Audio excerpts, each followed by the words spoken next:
So, That hurt Jeniffer you. Thompson is a personal branding expert, digital marketing strategist, and host of the Premise podcast. She is an author and speaker who delivers strategy-rich content and actionable tools that educate and empower authors. She and her husband, Chad, co-founded Monkey See Media in 2004 and have been creating award-winning book cover designs and author websites ever since. They specialize in author services that integrate digital marketing strategies and engage readers all over the world. She is also the co-founder of the San Diego Writers Festival. She serves on the board of the San Diego Memoir Writers Association and is currently writing her own coming-of-age memoir. For author services, please visit monkeycmedia.com, and that's actually spelled out monkey and then the letter C and then media.com. Subscribe to her blog at jenniferthompson.com and listen to her podcast at thepremisepod.com. Welcome, Jennifer, and take it away. Oh, thank you guys so much. This is such an honor to get to talk about what I'm passionate about at the festival, where I'm also incredibly passionate. I wanted to say something about my URL because this applies to branding. So Anastasia said Monkey See, it's actually the letter C. When we started our company, we also bought Monkey See SEE and Monkey See SEA. So monkeycmedia.com. Any way people spell it, they'll get to us. And that's part of branding. Great. I just kind of wanted to throw that out there, right? And my name, Jeniffer, is spelled with one N and two Fs, but I also own it with two N's and one F. So just a little free tip. Very smart, very smart. All right, awesome. Well, thank you, Marnie. We'll see you at the end of your presentation. We'll see you at the end. Okay, bye. Bye.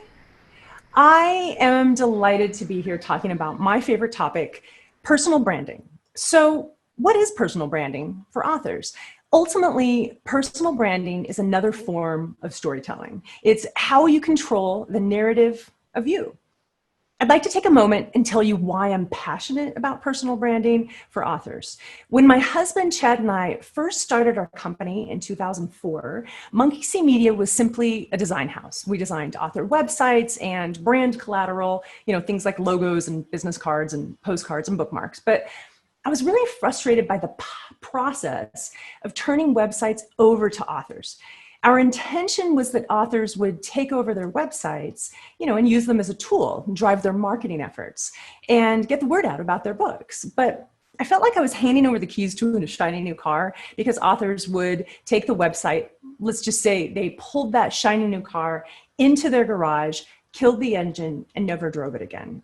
So they were abandoning their website to languish with no updates, never adding value or new content, those things that keep it fresh, that keep fans coming back for more. At first, I couldn't figure out why. Why did they not like it? Was it too much work? And then I figured it out. They didn't understand the power that they held, not just in their websites, but in their own personal messaging and brand. They didn't know that they were a brand. So today at Monkey See Media, we still design websites, but we integrate personal branding and digital marketing strategies that give our clients power. By teaching our clients how to connect the dots of their brand, we teach them how to effectively build their tribe of loyal followers.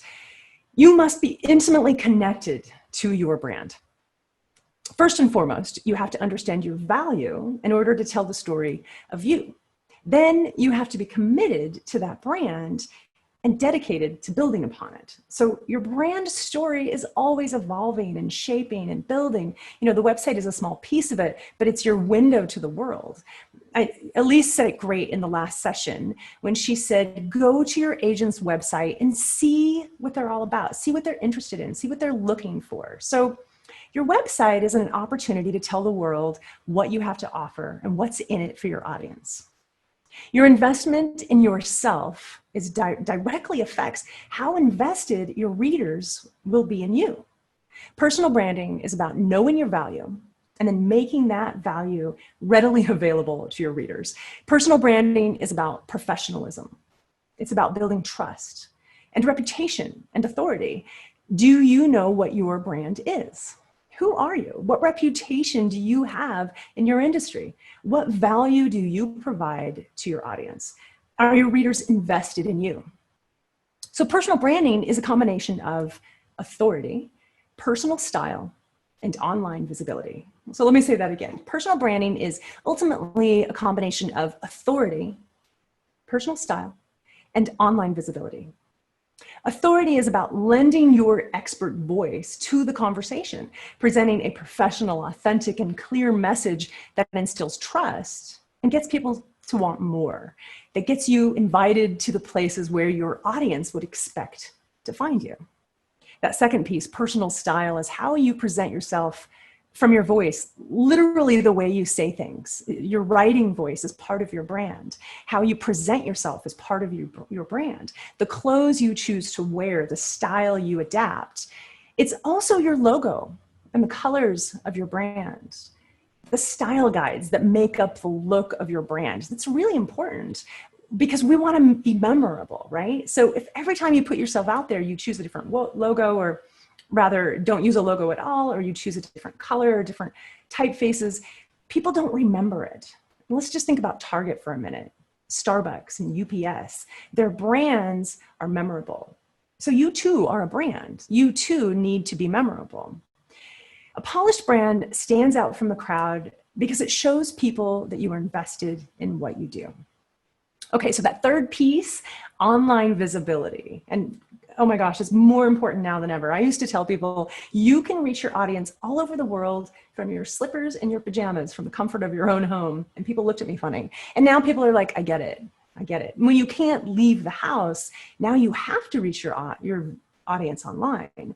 So online visibility is how people find you, how often they see you out there spreading your message, and in what capacity, you know, the methods, the avenues you choose to get your voice out there. That's your online visibility. Without visibility, you'll never be able to build your tribe, especially now. Without a personal style, people won't remember you. And without authority, you'll never be invited to join the conversation to get that visibility you need. So let's start at the beginning. First, let's talk about your goals. So I know it sounds silly, right? I tell people you have to have goals. And the first thing I ask my clients is, what do you really want to accomplish with your brand? And people say, I want to sell books. Okay, yes, that's one goal, but let's think deeper. Let's think about what you really want to accomplish. So ultimately, building a mailing list, building social media, getting people invested in you. Maybe you want to be a thought leader. Maybe you want to be a known voice in the industry. So those are goals that help you drive your decisions, ultimately to everything you do in building your future brand. So next is budget. Now, people think of budget and we all think about money, right? Well, there's more to your budget than just money. There's your time. How much time do you have to invest in your brand? And we have to be really careful with this because I have a habit of saying yes to everything. Clearly, I mean, the San Diego Writers Festival has been such a passion project, and Marnie and I always want to say yes. And then we end up doing so much that we get really tired, and we have to be careful with our time, right? So how much time do you have to invest in your brand? How much money do you have to invest to have people help you with your brand? And then that third piece is your emotional bandwidth. Okay, so what I'm talking about here is, are you comfortable in front of a camera? Are you comfortable reading aloud? Are you comfortable speaking? Are you comfortable sharing personal details about your life? Are you comfortable using technology? What is your emotional budget? So when we create a roadmap and a brand for an author, we take all of this into consideration. If I ask you to do something that gives you hives and makes you run screaming from the room, that's not sustainable. That's not a brand that is true and authentic to you. One of the biggest pieces of advice I think I can give is, just because people say you should do it, doesn't mean it's right for you. You do not have to be on every social platform, as some people might say. You do not have to do it all. What is important is that you choose something that's right for you, so that you have a sustainable, authentic brand that gives you joy. All right, next, competition and comparable titles.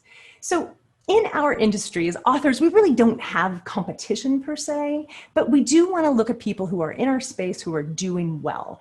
Often I'll go to comparable titles. So the whole point of looking at comparable titles is understanding your niche, understanding your cohorts, if you will, people who you can network with, who you can get the word out about, right? So people who will be on your side, other authors will actually be part of your tribe, and you start there.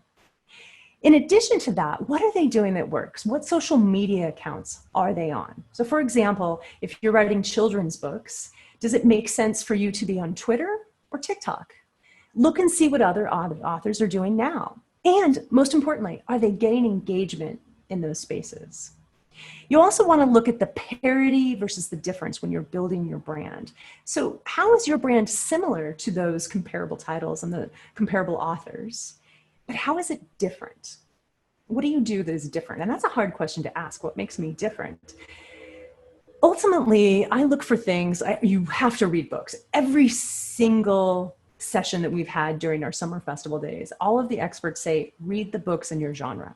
So how is your voice different than those books? So I'm a rock climber, and guess what? I buy more than one book on rock climbing because I'm passionate about it. So people are going to buy more than one book. But what about your voice and your brand and your story is unique to get them to want to buy your book? So find out that thing that you do better, that you do differently. I call this your superpower, by the way. Collaboration is so important as well. So you're going to collaborate with other authors. Maybe you do a book bundle where you all promote to your audiences. Maybe you do an event on Twitter together. So this helps bring in the audience. So let's say that there are 5 of you and each of you have 1,000 people in your mailing list or your audience. Now you've reached 5,000 people. So this is what it means to find those comparable titles and to build upon them. If you have a professional brand and you reach out to those authors, they're going to want to network with you and collaborate with you. So the thing that happens next is audience. Who is your audience? You must clearly understand who your audience is. And I will tell you right now that most people say to me, everyone should read my book.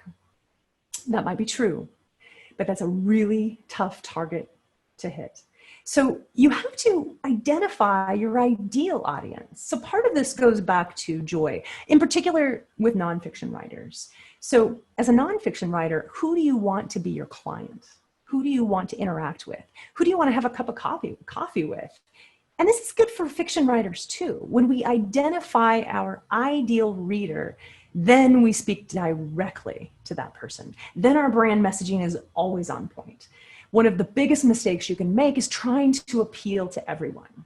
And I'll tell you right now that if you appeal to everyone, ultimately you appeal to no one. And that's why you can't hit that target. It's too broad.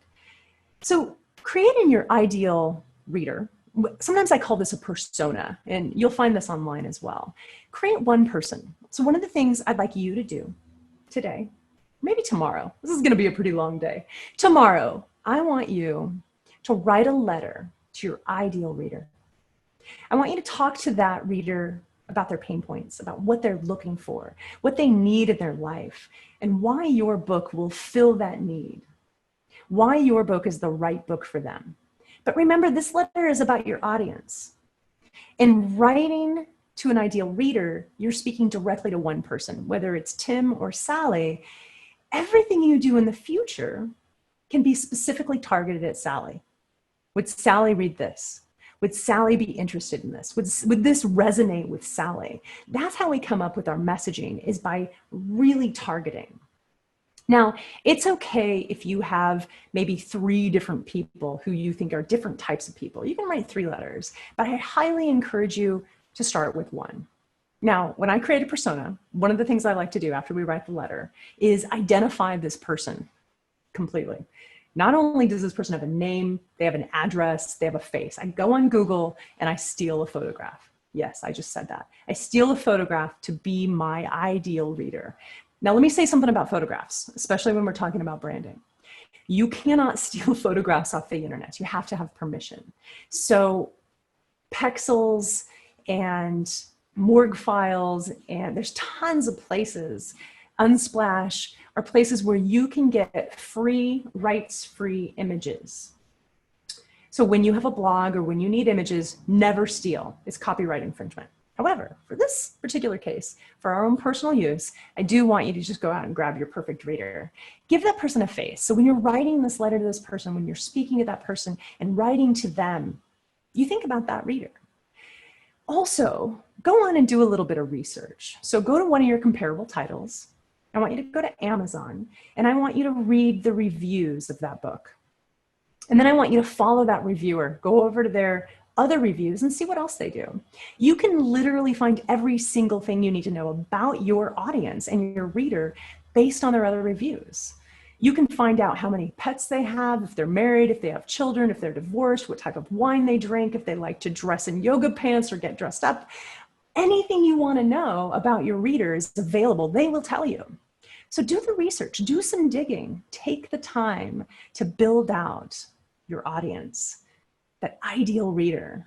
And once you know who that is, you're going to create a brand that is specifically for that person. So a brand starts with you. You're going to go deep into who you are, what makes you different, what makes you happy. Remember, I talked about joy. If it doesn't make you happy, then it's not authentic and it's not sustainable.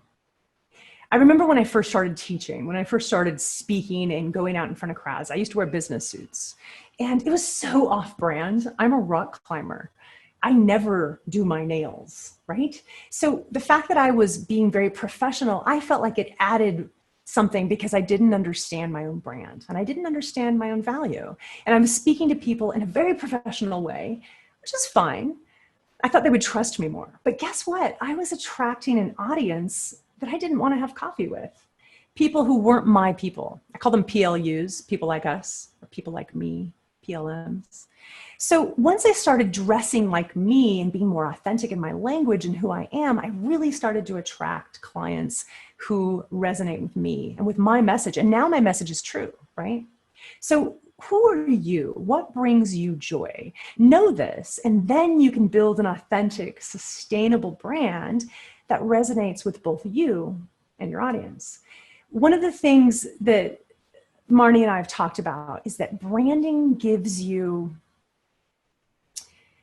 it makes you feel like what you're doing is suddenly worth something. It's like when you get your book, that proof for the very first time, you're like, oh my God, I have a book. I am a published author. There's no other feeling like that. That first book that you publish. The same is true with a brand. When you're proud of your website, when you're proud of your logo, and you're proud of your styles and what you've put together, you just feel that confidence. And guess what? Confidence resonates with your audience. They feel it too. They're more likely to trust you. So next, we're going to talk about the 10 things you can start on today to begin building a roadmap. Now, you have to have a roadmap in order to get to where you're going. You're going to need that roadmap to create a brand that lasts. So the roadmap is anything you want it to be. It could be a to-do list. It could be, I'm going to do these things every day. But in order to build it, you have to look out into the future to that perfect place of where you want to be in 1 year, 3 years, 5 years. Where do you want to be? What does success look like for you? Then you can reverse engineer your roadmap to today. So I know I want to be a speaker. I want to be on a TED stage. Well, how do you start? Well, maybe you start speaking now, doing free classes, then maybe do TEDx, and then you network and you know you need to get on LinkedIn and you need to network with people who are signing speakers to that TED stage, right? So if you reverse engineer it, what's going to get them interested in you? A professional website, no doubt. A professional logo, style guides that make you look pro, like you've invested in your brand. Also your messaging, very clear messaging that tells them what you offer your audience. All right, so I said we were going to talk about 10 things. We talked about goals, and we talked about budget. And remember, I want to encourage you to say yes to you. Leave time to work on the creative parts. Because if we get too busy working on the business, we don't have time to write those books. And I want to tell you right now that the number one thing that will sell your first book is your third book. So write that third book too, right? Now, why is that? Why is it that the third book sells the first book? Well, because if you're doing it right, you've branded yourself. You've gotten the message out. You've been networking. People are starting to discover you. And when they read that third book, they're going to go back and find that first book. All right, so number 3, core values. One of the first things we'll do is we'll talk about what are your core values? What is important to you? Now, this is a barometer for every future decision you make about your brand. Where you're going to speak, how much you're going to travel. Maybe family is important to you. Whatever those core values are for you, come up with 3 to 5. And you're going to hang on to these. Maybe post them in your room next to your desk, wherever you work. And when you're making decisions about your business, about books you write and content you put out, is it in line with your core values? All companies do this. And it's a barometer often for the employees, so they understand what the company wants to accomplish and the message they want to put out in the world. The same is true for you. What message do you put out in the world? Is this authentic to who I am? Will it attract the people who I want to work with? All right, so we've got your core values. And by the way, if you're not sure how to do this, write down a whole bunch of words that mean something to you on Post-it notes and stick them up on a refrigerator or a window or someplace where they're sticky, and look at them and move them around and find out which ones are the most important to you. That's an easy way to distill it down into core values. The other thing you're going to do with those words later is turn them into keywords in your messaging. All right, next, vision. What is your vision for the future? Remember that 5-year plan? What is your vision? What does it look like for you? So your vision is a personal thing. This is the thing that you want to attain. Your vision for who you will be. This can include where you live, how much money you make, the car you drive, how you dress, who you're hanging out with. Your vision is the perfect world. Like a vision board. Vision boards are so cool. Marnie does them every year for the San Diego Memoir Writers Association. And people sit down with a bunch of magazines and glue. It's kind of awesome, like going back to kindergarten, and scissors, and everyone creates a vision board. And then at the end of the year, they look at it and did I accomplish these things that I envisioned for my year? Being able to envision your success is part of branding. It is part of your success. You have to own it. You have to have courage to believe that it can happen. So write your vision statement for yourself. And if you want to start with the vision board, then great. And distill it down into maybe 25 to 40 words. There's really no length. Just something that really tells you, maybe when you're feeling down, what you need to do to accomplish that success. Now, next is your mission statement. Now, the mission statement is something you actually share with the world. The mission statement is how you attain the vision. And it's important to have on your website and for yourself. Having an author mission statement might seem odd, but believe me, they're out there. And I've written a blog post on it, which I can share. And I didn't tell Haley or Michaela about this, so it's not going to be in the comments, but we will put it on later. Or just look it up on Google, how to write an author mission statement. Having a mission statement is part of your own confidence of getting yourself out into the world. I want to talk about confidence real quick before I move on to my next point. I want to talk about supporters. So as authors, we often struggle with confidence and the courage to get it out there and the belief that we're worthy, that people are going to want to read our words and our words are good enough, right? So I always like to have a list of supporters. Marnie is one of my biggest supporters, right? And I'm one of her biggest supporters. So when I'm feeling down, I'm going to call Marnie and she's going to tell me, yes, you can do this. She's my cheerleader. Have cheerleaders in your court. Get them set up and right from the very beginning of building your brand. Have a list of names who you know are #1 supporters who will tell you, yes, you can do this and lift you up. I call that a level 1 supporter. Now, you also need level 2 supporters.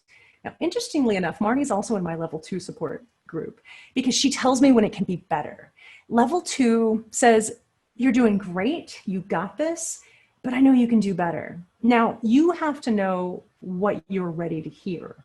If you need just the level 1, then reach out to those people when you're feeling down and you need that lift. But when you're ready to take your work to the next level, whether it's your brand or writing a book, reach out to those level 2 supporters. Now, you also need level 3 supporters. Now, believe it or not, Marnie's also my level 3. A level 3 supporter is the person who can help you attain success. They're the person who fits into that vision and help you with your mission to get there. They're the person who has contacts, who can share you in their newsletter, who will blog or tweet or share your voice on their podcast. So pay attention to people in the industry who can help you get where you want to be. So supporters are very important, level 1, level 2, and level 3. And if you have these supporters in mind as you're building your brand, you can call upon them to help you be your very best. Now, I already talked about competition and comparable titles, and this is the next item on our list. So again, make sure you know those comparable titles, go in and read the reviews, and don't just read them on Amazon, by the way. Read them on Goodreads too. You'll find that reviews on Goodreads are a little different than reviews on Amazon. And here's one more thing that's really important. Don't just read the 5-star reviews. Read the 1-star reviews. You want to know what makes you different about your competitors out there? Read the 1-star reviews to see what the audience is missing. What are they looking for? That might be where you find your difference. Sure, there's parity in those 5-star reviews where you're all doing the same thing, one would hope, if you're in the same space. But the 1-star reviews reveal to you what people are missing and how you can fill that gap. I already talked about knowing your audience. Now, when you're reading those comparable titles and creating that persona, you might look into going on social media accounts for your competitor titles, competitor authors, and see who's engaging with them on social media. This gives you some insight into your audience as well. It also tells you where you need to be, what social media platforms that you want to be on. You want to research them and start with one. When you're working with social media, I recommend that you start with one platform. Facebook is usually the go-to, but it's not always the right answer. Again, it depends on who your audience is. Create that one platform and start building on it. And before you ever jump into the social media realm, see what other people are doing. See what the temperature is. How do people engage? How do they talk to each other? What things are interesting to them? So before we jump in, we understand what people are looking for. It always goes back to our audience. What they're looking for helps us provide clarity in our own messaging, not just in the books we write again, but in the messaging that we create, whether we're creating articles or we're blogging or reviewing other books. So this is a great technique for fiction authors who are looking to get their voice out there. Review books in your niche. Reach out to those other authors. If you're reviewing their books, this is an opening to start a conversation. Now these people might become supporters. Laura Ingle was going to come on today and talk about, she's the president of the San Diego Memoir Writers Association, and she's an amazing writer. Her book is going to be out, I think, next year. And she's got a great story. She was a guest on a podcast, and she was nervous because she reached out to an author whose book in her space she loved. And she reached out to that podcaster and that author, and she was invited to be a guest on the show. So that not only did she suddenly have a connection and a supporter in this podcaster, but she also was tapped into the audience. So now she's building her audience. So research your competitor titles, research the audience. What are they saying? What are they looking for? What are they unhappy with? What makes them happy? Knowing that helps you create messaging that will resonate with your audience. No doubt. Okay, your value. Now, this is the valuable content that you offer your audience and how you plan to deliver that value. So what do I have that's of value to my audience? And sometimes this can be challenging for an author because you write books. It's unfortunate that you have to also be a business person. You have to also tap into what people are looking for. But it's a reality. We have to put on our business hat and our writing hat. And you have to provide content other than just books, whether it's being on TikTok and being really, really silly, or it's reviewing albums or books or writing articles or being a speaker or teaching what you know. I have another wonderful client who wrote a historical fiction book, but he also went into so much detail and research behind the scenes, doing the research for his book, for the historical fiction, that he became an expert in that area. So now he can speak to that era as an expert.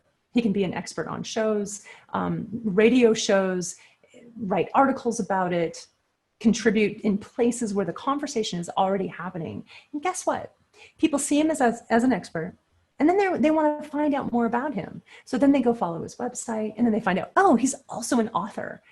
Now he's building his audience because he's created value. So I want to talk about the 3 pillars of success real quick. The 3 pillars of success are audience. You must know who your audience is. Content. You have to provide content that attracts your audience and keeps them coming back for more. That's the value. And loyalty. Your audience will become your tribe when they are loyal to you. And they are loyal to you because you provide something that they want. You're all in this together. So think about what you have that's valuable that can be part of your brand, your story. Remember, this is your story. You're a storyteller. How are we controlling the narrative of you and what you offer? So know your value and know how you plan to get that in front of your audience, how you plan to deliver it. So there's the classic blog. You can start a podcast. Podcasts are still growing. People are still discovering podcasts. And if you are not a podcaster or a listener, I highly encourage you to go out, figure out where you get your podcasts. You can get them on Echo, on the Amazon Echo. You can just get them online. In fact, you can listen to the San Diego Writers Festival podcast right on the website. Maybe you offer ebooks. Maybe you offer classes. Online classes right now are very popular. Maybe you write lots of books, chapbooks, serial books, or maybe you also offer short stories. All of these things have value. Okay, so we talked a lot about messaging. Let's talk about style. Let's talk about how you present yourself, your brand style guides.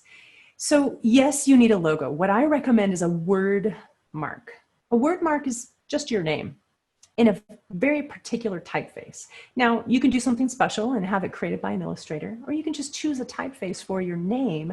And every time you put your name out there, it's in that typeface. Also, you want to choose colors. Now, let me tell you something about colors. This is one of my favorite topics, by the way. I get kind of excited when I talk about color. Color instills so many feelings and emotion and trust. When we see color, we react viscerally. We don't even realize it. So what is your color? Now, first of all, what is your brand? What are your core values? What do you want to accomplish? Who is your audience? What are they looking for? If you're a children's book writer, there's some pretty obvious colors that you might want to look into. If you're a mystery writer, maybe you want to look at red and black. If you're a thriller writer, maybe you want blue because it's a cool, cold color. The thing about color is it does instill feeling, but you need to also love it and it needs to represent you. So red is a power color. Let's say that again. Red is a power color. It's one of the first colors that your eyes will see when you walk into a room. You could do it right now. Look around the room you're in and what's the first color you see? I see a red clock and a red blanket on the couch. Those are the first things I see because that's what my eye is drawn to. Orange, yellow, and red are power colors. So if you need power in your brand, I highly recommend you use a power color.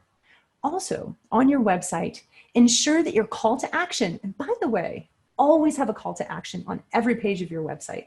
One of the most popular exit pages for author websites is actually the author bio page, because people go into the bio page to learn more about the author, and there's no call to action to do something more and people leave. So ensure that you have a call to action and use a power color.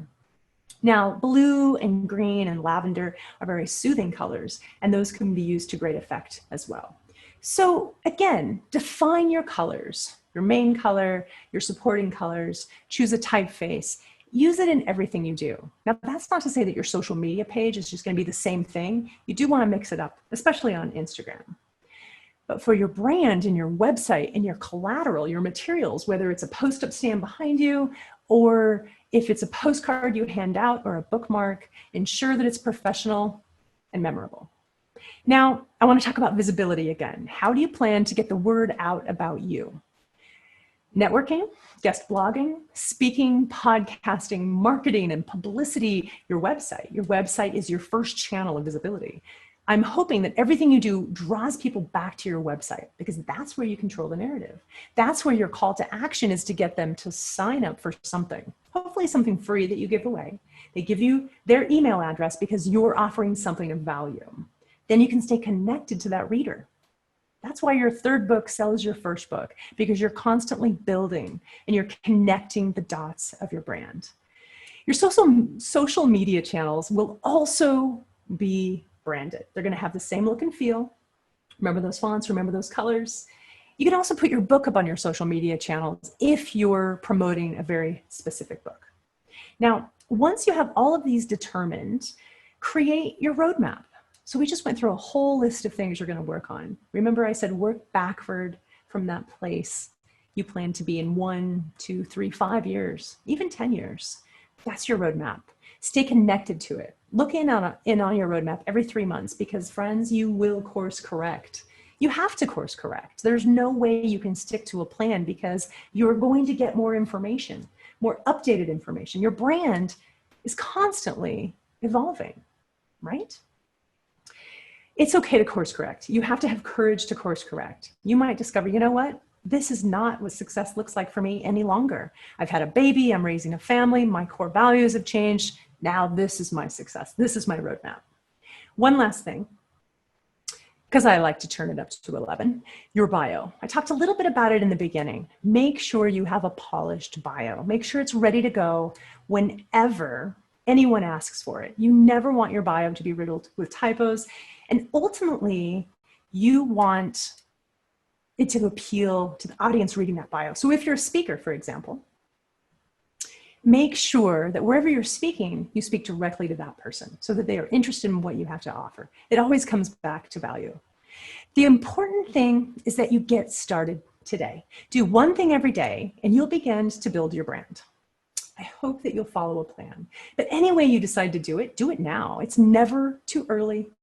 It's never too late to start building your personal author brand. People ask me all the time, when do I start? Before or after my book? And my answer is always the same: today.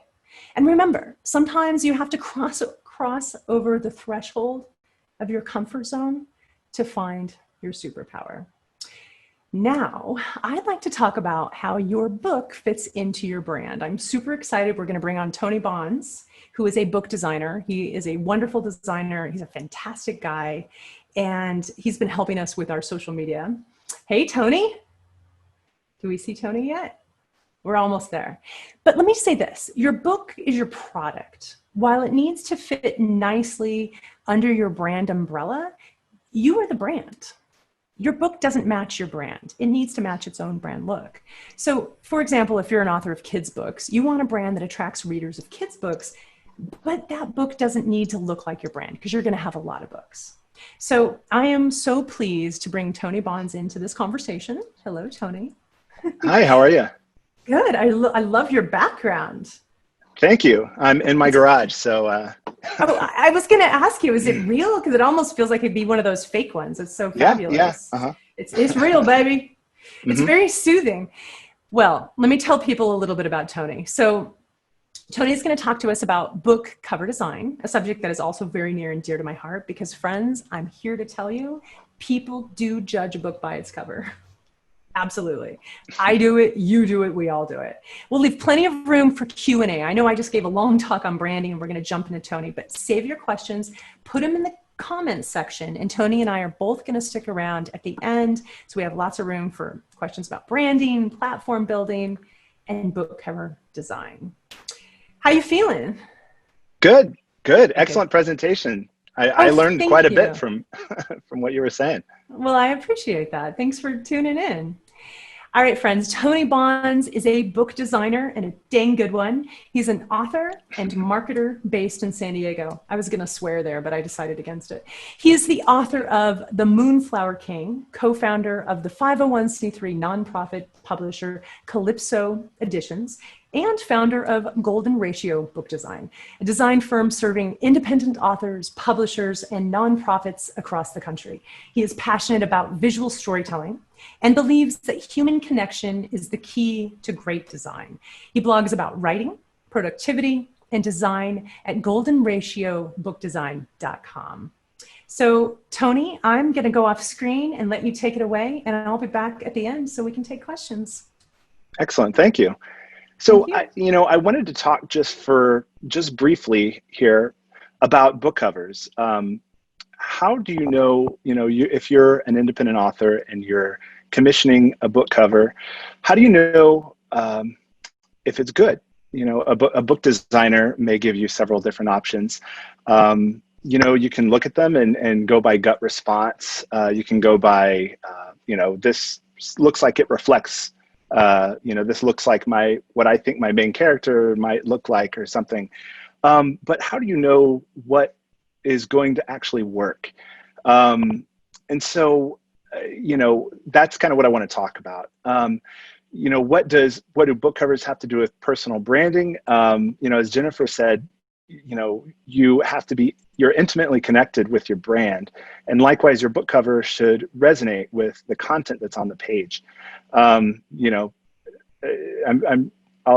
said it many times, but people do judge book by their covers.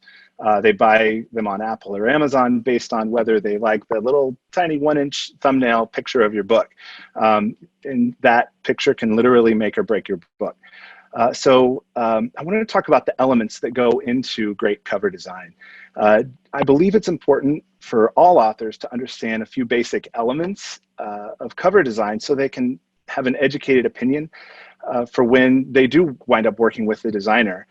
So you can make that best choice, which will then lead to a successful book cover that's appealing to your target audience. So I want to share a quote. This is a quote by the great Dolly Parton. She said, "Find out who you are and do it on purpose." And my twist on that is find out what your book cover is. Find out what your book is about, the content. Think about what your book is about, and make sure the cover shows it on purpose. Define the core of your book, and you want your book cover to lean into the core of your book. A definition of a successful book cover, one definition that I like is that books are either successful or not successful on the basis of whether they succeed in giving visual form to written content. So again, people judge book by their covers, and so they're going to make judgments and make assumptions of what is in your book based on your cover. And so, the covers are in conversation with the text itself. So I want to dig into a couple of elements that you can start to think about in your work as an author, and how to tease those out to make an effective, not just visually pleasing, but an effective and saleable book cover. So, when I say the written content of the books are successful or not successful, whether they give visual form to the written content. And so by written content, I don't just mean subject. I mean, this could be theme, subject, tone, or genre. So those are the four things that I want to talk about. Those are all things that are going on in your book at some level. And they don't all have to appear on a book cover. But there is going to inevitably be some sort of mishmash of all those things going on, to work to a unified whole. And no, a book cover doesn't have to show every single thing. There's, I'll get into it, but with subject, like there's a book cover of Dracula that I saw recently, where it just shows the picture of a woman's neck, and that's it. So it's suggestive. It's not showing a vampire. It's not showing blood. It's not showing the things that you think about when you think about Dracula necessarily. It's not showing. It's just a little bit off from the subject. And so first I want to talk about theme. Theme addresses the main ideas or the motifs that's what theme is in a story, and that's what theme is in design. Themes in a story may not always have a central image in the text. So the visual on the cover could be abstract or intangible. And so it doesn't necessarily, themes don't necessarily always have a direct like image that you can go to in the text the way you can with the subject matter. So those are tricky to pin down, but if you think about what themes you have going on in your work, if you're doing fiction, if you have a theme of vision or perception, there's a great book cover of the Metamorphosis, and it's very minimal. And on one side it shows like a clip art kind of graphic design rendering of a human eye, and on the other side it's the eye of a fly, and that's it. And the rest of it's just like green. It's a very simple cover, and that hardly shows the subject at all, but the themes of perception, of how you're perceived when you change, how you perceive yourself, how others perceive you, is very much a part of the Metamorphosis, and that's what this book cover gets at. And so that's one example of how a theme can resonate on the cover with the written content. So in terms of subject, the subject addresses who the main characters are, what the setting is, the plot, the key scenery or scenes, imagery that oftentimes is in the text, and that can be teased out for the book cover. So just as good dialogue has levels of subtext. I'm an author too, so I think a lot about how writing and design merge together. They are like, good dialogue has subtext. You have what is said, you have what is unsaid, and you also have what is unsayable. A good book cover will have, on some level, have some kind of subtext usually. It'll have what's shown and it'll have what's not shown. So like with the Dracula book cover, what's not shown is kind of the obvious things: the vampires, the blood, the teeth. What is shown is the object of desire for the vampire, a neck. So I think when I think about subject in a book cover, I have two kind of categories. There's on the nose covers, and then there's more suggestive conceptual covers. And so like the Metamorphosis and Dracula would be on the conceptual side. On the nose covers, oftentimes genre fiction will fall into that category. It shows what the book is about.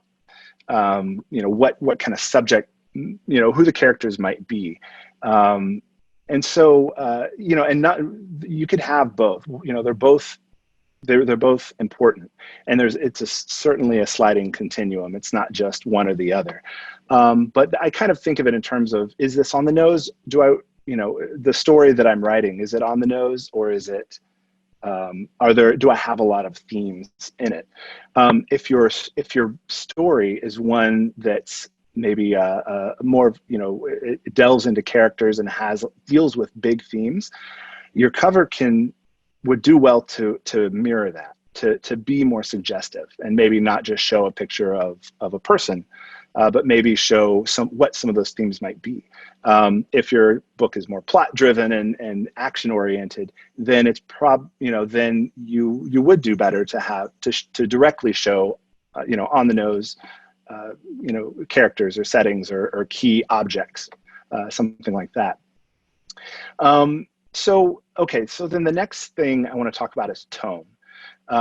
Jennifer mentioned how color evokes visceral responses and emotions. You have power colors, and as an author, if you're not a graphic designer, you may not necessarily know the theory of it, but you can still pay attention to how you feel, to how it's affecting how colors affect you. Tone addresses the attitude of your book and the emotions intended to be evoked in the reader. So think about, in your story, what emotions are being evoked and how that can be evoked visually. The cover can convey the tone of your book with the use of, colors, fonts, image placement, or other graphic, elements. Tone is something that's not always really easy to pin down. It's not just like pink equals romance. I mean, it's not quite, it doesn't always work that way. Like if the one interesting example that I like to use is the first cover of The Girl with the Dragon Tattoo. You may remember it's a yellow cover, and it shows just basically like a dragon. So it's showing kind of on the nose, showing the subject of, okay, this is a dragon tattoo, but it's like bright day-glow yellow, which is very unusual for a book in that genre of like a thriller, kind of an action book. It's that's an unusual choice, and so it's something that can, you can invert expectations to a certain degree, rather than if one part of if one element is on the nose, you can invert expectations in other ways, like with color choice. And I think tone is a great way to do that subtly without really, without confusing anybody. So a strategy is to ask yourself, how does, if you're looking at a cover that a designer is giving you, how does the color or font choice resonate with the themes and subject matter of my manuscript? Romances do often have warm colors, using fonts, perhaps with flourishes on the fonts. Thrillers, often are dark or cool colors using sans serif fonts. That kind of thing. Well, let me throw you. Keep going. Whoa, yeah, hey. I joined in, but yeah, this is awesome. Keep going. No, yeah. Well, I want to talk about genre too, because genre is important. It's hard to a lot of authors that I've worked with, on some level, I think some people like to believe their work is transcending genre, but oftentimes it's blending it. Nothing is without genre. Even literary fiction, self-help, those things are a genre. I mean, I like to think of it in terms of where your book would be in a bookstore. And genres, it's a promise. It's a prepackaged shorthand that gives hints to the reader of what your book is going to be about. And you can use this to your advantage. I certainly don't advocate for cookie cutter covers. Like if you're writing a science fiction, I wouldn't say just, go look at what's out there and make yours like that. Your cover should convey what's unique about your book. And, but if your cover does use genre trappings, be aware of what those genre trappings are. And they should be elements that match with the genre of your book, because the worst crime would be to have your cover telegraph one genre when your book is in an entirely other genre. Someone's picking up something they think is a thriller, and then it turns out to be a quiet, kind of contemplative book. They're probably going to get angry. That actually happened to me. I had a client come to us who had a book cover, and it looked like a quiet contemplative memoir. It had a subtitle, first of all, which made it seem like a memoir. And then it had like this really beautiful light, like shining into a forest. And I thought, oh, it was the thriller. And people were so confused by the genre that he didn't, and that, like you said, like they pick it up thinking it's one thing. So he didn't attract his audience. I mean, talk about a branding mistake, right? I think, and I think that's something to really pay attention to, because it's a violation of trust. I think, totally. In the same way that a book sets up a certain, an author sets up a certain element of trust in their own abilities as a writer, as, and what this book is going to be about. The design does that as well. And if you violate that trust, like I think as social beings, we're wired to where if something violates our trust, it's like that's like the worst thing you could do.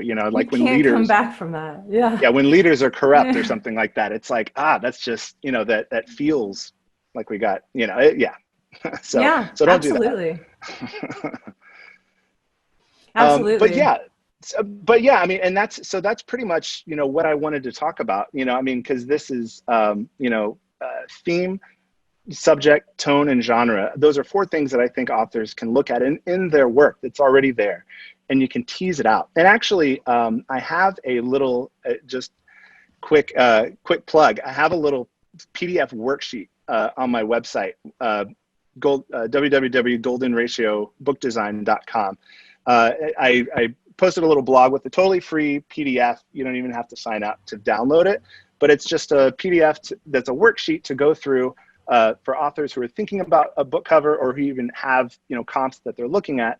They could use to kind of guide them through some of these questions and tease out some of these elements. Awesome. Just food for thought, because oftentimes when if an author has an idea of what the book cover is, and they it's easy for all of us to get kind of stuck on, like, this is the thing that I want, and I want my book cover to look like this, and you get stuck on it, and you have blind spots for other opportunities.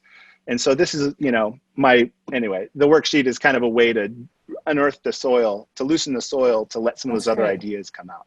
I love that. That's such a good idea to have, the place to start. I do want to say something too about publishing, independent publishing in particular. And we're going to talk about this coming up in a bit with the Publishing 101 panel. But, self-publishing is a misnomer. You're not supposed to do it yourself. Hire someone to help you design a professional book. The whole reason that self-publishing had a bad name is because people were producing crap. Aside from editing and not getting a writing coach to help you through and write a good book, that book cover really matters. And getting someone who knows the elements. So hopefully your checklist has, have a human readable price, have a URL so people can find you, have a reading line, have a barcode, have an imprint logo, things that market as a professional book cover. And I see, I'm also a book cover judge for the Benjamin Franklin Book Cover Design Awards. And I can't tell you how many books come across my desk that just don't have the typical things like genre that you would have on the back of a book. And that's number one, make sure you have the elements, and then as Tony was talking about, theme and color and all these things matter so much. If you have a good book cover, you're going to attract your audience. And I get really excited about good cover design. And we have a question from the audience, which is, how much can one expect to pay for cover design? Which it really ranges. Anywhere from, I've seen $200 to $5,000, and it's not about how much you spend on a book cover, honestly. It's about the relationship that you have with the designer.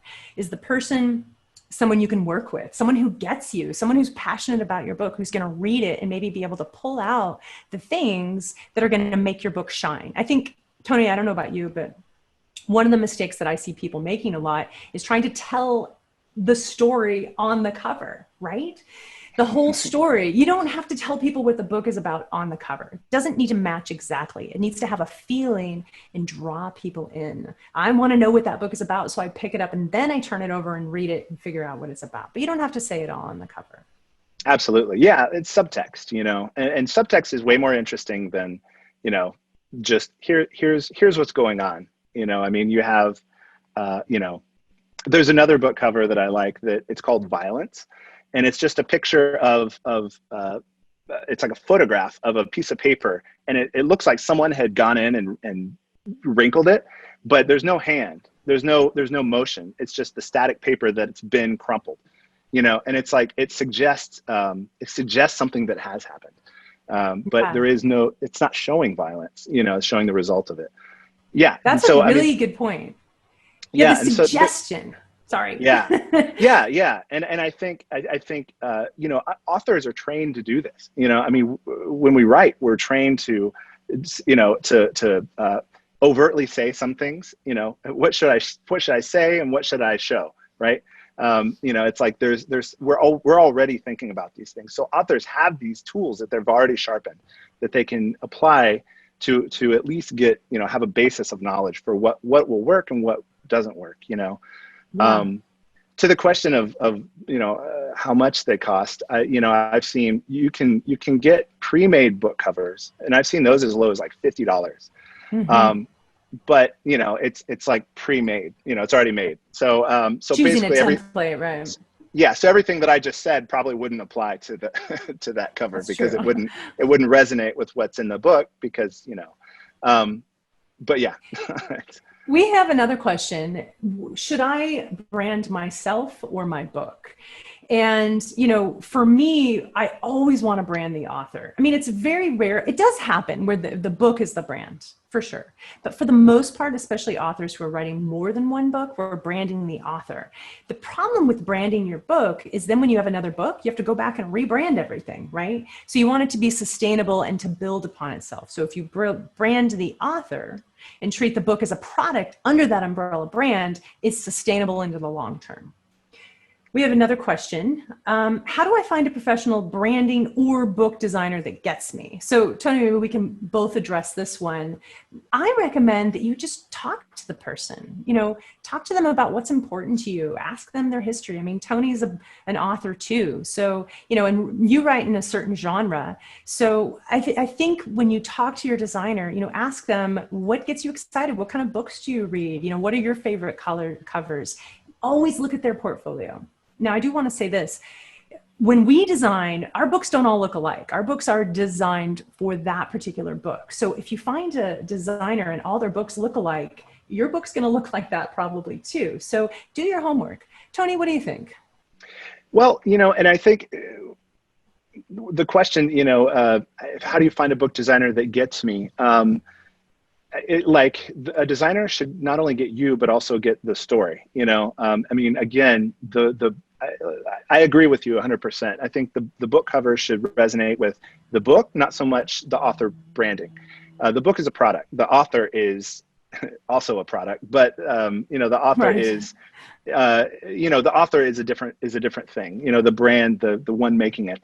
But I think that it's a good designer. It's not like you have to have a rapport. It's not like with friends where you have to have certain things in common for it to work. I think a good designer will know the principles that make good covers. And, even if they may not read science fiction and your book is science fiction, they still know how to, it's a craft, they know how to craft a successful cover. So, in some ways that's probably a little liberating. You don't need a designer to, you don't need a designer that's going to just like kind of be this wonderful artist and just, manifest things out of the blue. An artist is a craftsman that, if they're worth their salt, they'll do justice to your book, We have another question. What's the biggest mistakes authors make when it comes to branding and cover design? So I'll answer the cover design first and let Tony, and then I'll come back to branding if that works. I find, in addition to people wanting to tell the whole story on the cover, authors tend to have what we call in the industry a sacred cow. So that thing that is so important to them. Maybe it's a photograph of themselves that has a lot of meaning, or maybe it's a painting that their son or husband or best friend painted, and they feel like that's the perfect image for their cover. The whole time they were writing the book, they envisioned it. It becomes sacred to them. But to the audience, it means nothing. And it's one of the biggest mistakes authors make when then they're so tied to something that doesn't work for a book cover. And you have to trust that your designer knows more than you do. That's why you hired a professional book designer. In traditional publishing, authors have nothing to do with the book design process for that reason. They're too emotionally tied to it. Tony? Yeah.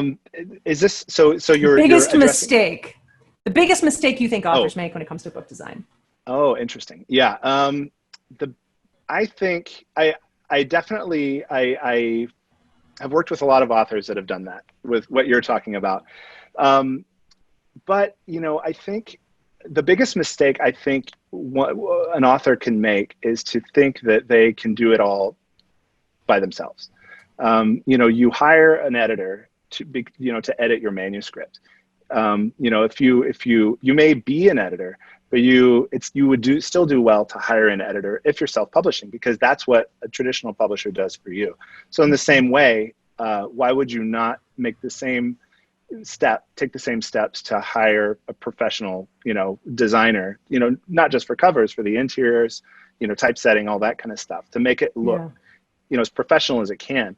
So, I mean, I don't know, maybe the biggest mistake would be just doing it in, Microsoft Word and saying it's good enough, Yeah.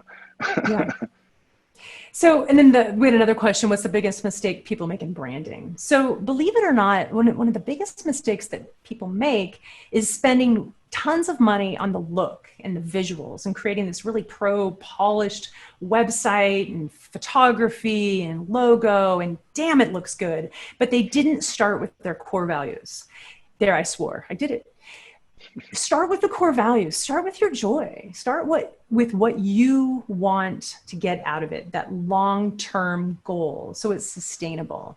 Because a pretty package means nothing if the messaging doesn't resonate with your ideal reader, with your tribe. That's the whole point. You know, the polished piece of it, that's great. But ultimately, if you can't afford to hire someone to help you do the polished piece first, start with the messaging. Start with your goals and your core values and your budget, and start small and build up to that. But always start with the nucleus of who you are, what makes you tick, what is sustainable for you, because that is authentic and that's going to resonate with your audience.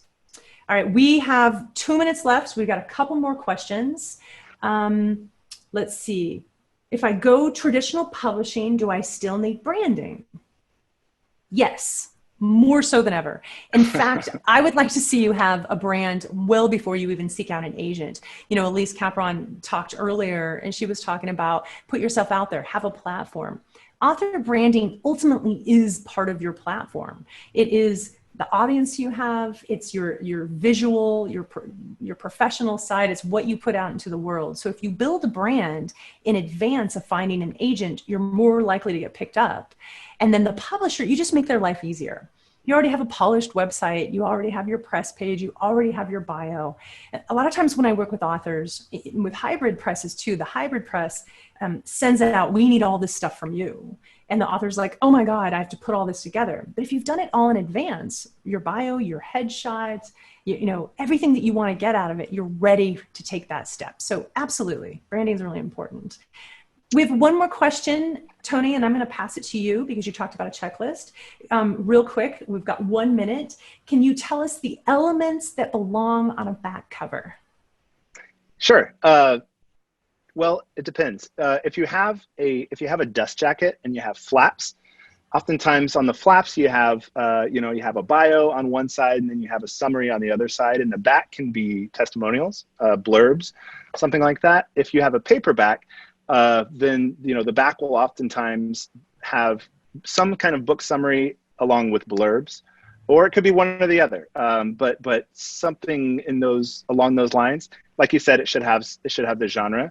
Should have a barcode, ISBN, price, human readable price, publisher logo information with a website, and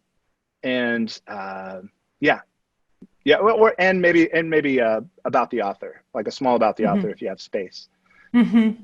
Yeah, and that's a really good point about flaps versus hardcover versus trade paperback. They're going to be different. Mm-hmm.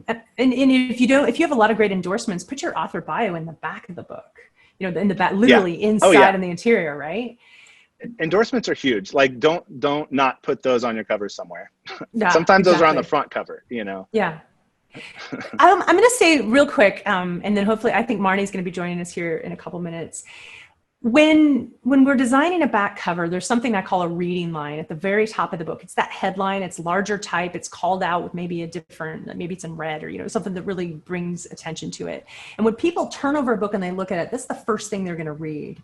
Does it draw them in? Is it